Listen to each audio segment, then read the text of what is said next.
स्वामी जी, जो लोग आपके पास पहुंच जाते हैं वहाँ पर, जाहिर है वो खुशनसीब है। आपने बहुत संसार को, लेकिन वो तमाम लोग जो इंडिया टीवी के जरिए स्वामी जी आपको देख रहे हैं जो कि बहुत ही और अपनी अपनी बीमारियां घर बैठे दूर कर रहे हैं, वो भी एक कमाल है।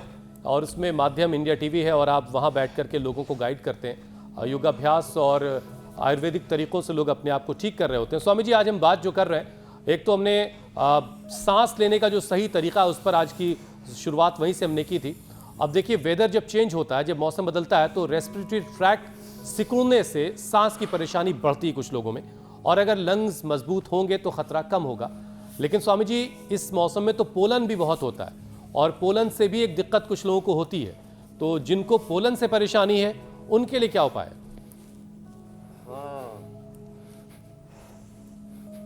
तो देखो, जिनको पोलन से एलर्जी है उनको क्या करना है, उनको एक तो इम्यूनोग्रिट, जो मैं भी थोड़ी देर बता रहा था, curcumin gold, Immunogrit gold, curcumin gold, ये बड़ी ज़बरदस्त है। इम्यूनोग्रिट, स्वर्णशिलाजीत, शिलाजीत, अश्वगंधा, इससे ना पूरी हमारी इम्यूनिटी एकदम इन्हेंस हो जाती है। तो किसी भी तरह की एलर्जी हो, एक शब्द में बोल रहा हूँ, चलो बटरफ्लाई कर लो, सभी प्रकार की एलर्जी का समाधान है योग से डिवाइन एनर्जी पैदा कर लो।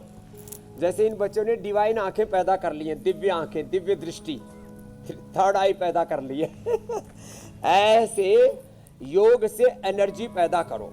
आयुर्वेद की जड़ी बूटियों से आंवला, एलोवेरा, गिलोय लो, इम्यूनोग्रिट लो, दूध में हल्दी, शिलाजीत, च्यवनप्राश लो, अच्छी चीज़ें खाओ पियो, नेचुरल ऑयल, नेचुरल दालें और मिलेट्स, ये सब चीज़ें सुबह सुबह अंकुरित खाओ।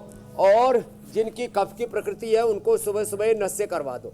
थोड़ा है तो अणु तेल, और ज़्यादा कफ कोल्ड बढ़ा हुआ है तो साहब उसके अंदर अभी ज्योतिषमती मत डालने, नहीं तो उठ के चिल्लाएगा।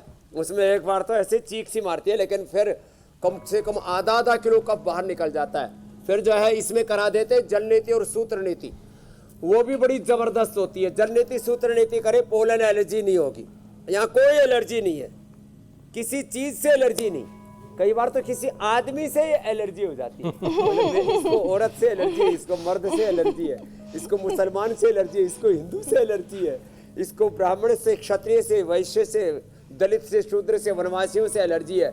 ना किसी इंसान से, ना किसी सामान से ना किसी मौसम में। अब जैसे हमारे ऊपर तो बूंदे पड़ रही है, नंगे बदन है तो, और हमारे अरविंद जी की तो टाट पे भी बढ़िया पड़ रही है लेकिन बच्चों को बहुत अच्छे से तैयार किया अरविंद राणा जी के लिए बहुत बहुत अभिनंदन है। ये हमारे इनके थर्ड आई गुरु हैं। जल नीति, सूत्र नीति दिनचर्या का हिस्सा बनाओ। भस्त्रिका ऐसे ठोक करके करो। अच्छा स्वामी जी, देखिए, इलाज के बाद भी लंग्स फाइब्रोसिस की जो परेशानी है वो लोगों में बनी रह जाती है, लाख इलाज के बाद भी ठीक नहीं हो पाता, ये ऐसा बार बार ये बात कही जाती है। तो क्या योग से इसे क्योर किया जा सकता है, लंग्स फाइब्रोसिस को? लंग फाइब्रोसिस ये एक बड़ा चैलेंज है, आपने ठीक कहा। सार्कोडाइसिस, फेफड़े एकदम लोथड़ी की तरह हो जाते हैं, फिर लंग चेंज करने पड़ते हैं। जैसे लिवर किडनी ट्रांसप्लांट होते हैं, इससे लॉन्ग ट्रांसप्लांट पर लोग चले जाते हैं। तो मैंने स्वासारी और मुलेठी का तो पानी दिन भर पीने के लिए बोला था, और उनको हम खाली, मैंने कहा था चना और खजूरी खिलाते हैं, बाकी सब खाना पीना बंद कर देते हैं। थोड़ा 25-50 ग्राम गुड़ जरूर खिला देते हैं। खाली पेट स्वासारी गोल्ड 2-2 कैप्सूल इसमें शहद में मिला के दे देते हैं, और ये ब्राउन कोम चूसने के लिए दे देते हैं, 5-5, 10-10 चुसवा देते हैं, उसमें कंठामृत भी साथ में थोड़ा दे देते हैं।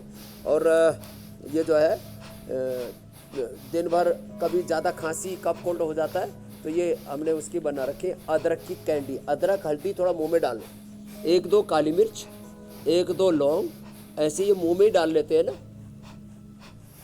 और ज़्यादा ही नाक बंद रहते हैं ना कई बार, तो कहता हूँ 5 काली मिर्च और 5 बादाम मुंह में ऐसे डाल करके और चबा लो, और जो दौड़ सके दौड़ लगा, दोनों नाक खुल जाते, बाद में नस से जल लेती, सूत्र लेती और कर लेना।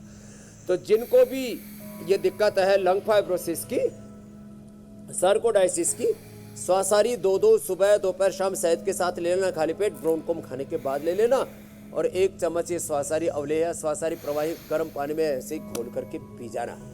ओहो हो, पूरा फेफड़ा एकदम क्लीन हो जाता है, उसकी धुलाई हो जाती है, सफाई हो जाती है। तो अलग अलग चीज़ों की, हार्ट की धुलाई के लिए अर्जुन की छाल, दालचीनी, ब्रेन के अंदर कचरा आ गया, इन्फ्लेमेशन आ गया, मेधा क्वाथ, पेट में कचरा आ गया, सर्वकल्प कायाकल्प क्वाथ, और पूरे शरीर के अंदर वात का कचरा घुस गया, ANA, AVN, HLP27, RACRP आदि यूरिक एसिड बढ़ गए ना, तो पूरा दशमूल क्वाथ या पिंडन्तक क्वाथ, ऐसे अंदर का कचरा धोने के लिए ना, ये अलग अलग चीजें हैं। ऐसे फेफड़ों का कचरा धोने के लिए स्वासारी मुलेठी, ये बड़े जबरदस्त हैं। और गोधन और पूरे शरीर का पूरा अंदर का कचरा धोने के लिए यज्ञ चल रहा है।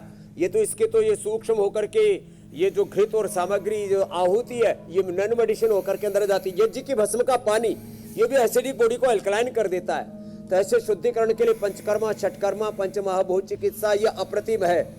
इसलिए मैं रोज कहता हूँ योग की ओर लौटो।